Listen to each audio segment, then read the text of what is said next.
एक बार की बात है, एक शांत नदी के किनारे गहरे जंगल में एक बुद्धिमान योगी रहते थे। वे अपने दिन ध्यान, अध्ययन और प्रार्थना में बिताते थे। कुछ दूरी पर एक चरवाहा रहता था।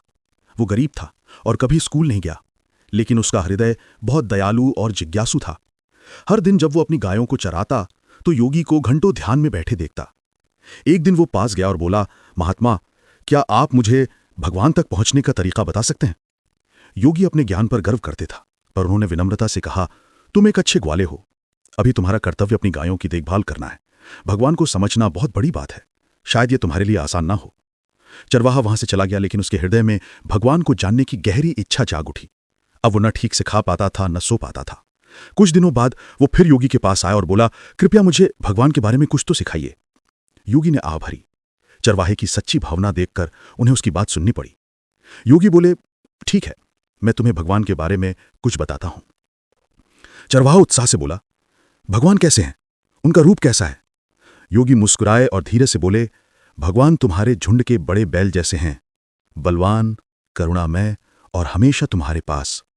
तुम उन्हें इसी रूप में सोचो, इससे तुम्हारे लिए समझना आसान होगा। चरवाहा बहुत खुश हुआ। वो भाग कर गया और रोज उस बैल की पूजा करने लगा। उसे हरी घास खिलाता, उसके पास बैठता, उससे बातें करता और पूरे प्रेम से उसकी सेवा करता।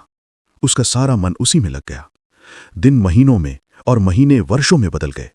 एक दिन जब वो बैल के पास बैठा था, उसे एक आवाज सुनाई दी, मेरे पुत्र, मेरे पुत्र। वो झोंक गया। क्या बैल ने बोला? ये कैसे हो सकता है? लेकिन वो आवाज फिर आई और इस बार उसे समझ में आया कि वो बाहर से नहीं, बल्कि उसके भीतर से आ रही है।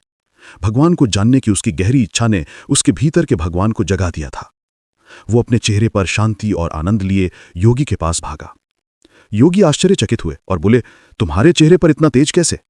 चरवाहा बोला, ये वरदान तो आपने ही दिया था। योगी ने कहा, मैंने तो यूं ही कहा था ताकि तुम ज्यादा प्रश्न ना पूछो।